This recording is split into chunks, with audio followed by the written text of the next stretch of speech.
يا اخوتي واخواتي الكرام، اسعد الله صباحكم بكل خير، ومن هنا ومن قطاع غزة ننشر لكم اخر التطورات في البلاد. للوهلة الأولى تبدو هذه المقدمة الصباحية عادية جدا، ولكنها في الحقيقة هي الأصعب على الإطلاق، ليس لحروفها المختلفة، ولكن الاختلاف في نطاقها الجغرافي وتوقيت حدوثها التي تجعلنا في حالة من الانبهار والتعجب.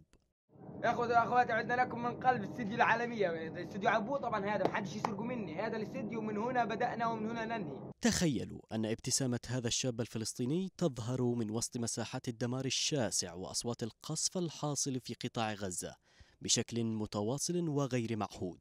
يا جماعة أقول لليهود مش بس هم المظلومين، إحنا أخرى، يعني إحنا نايمين في أمان الله، فجأة عملوا لنا منبه. إيش هاي شين هاي يا معود. هاي طلع، اسمع الصوت، اسمع الطرب، اسمع الطرب.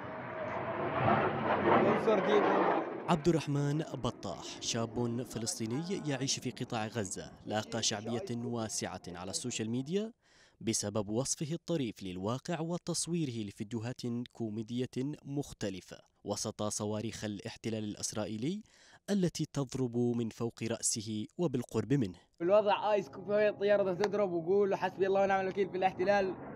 نزل الله، حسبي الله ونعم الوكيل.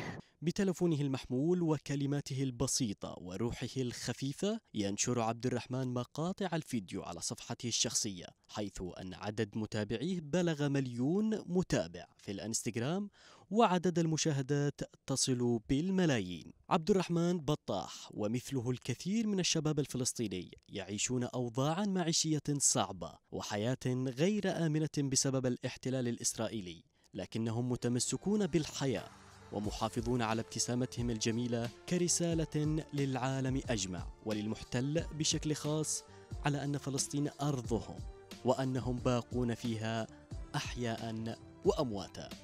محمد الراعي لقناة اليمن اليوم، القاهرة.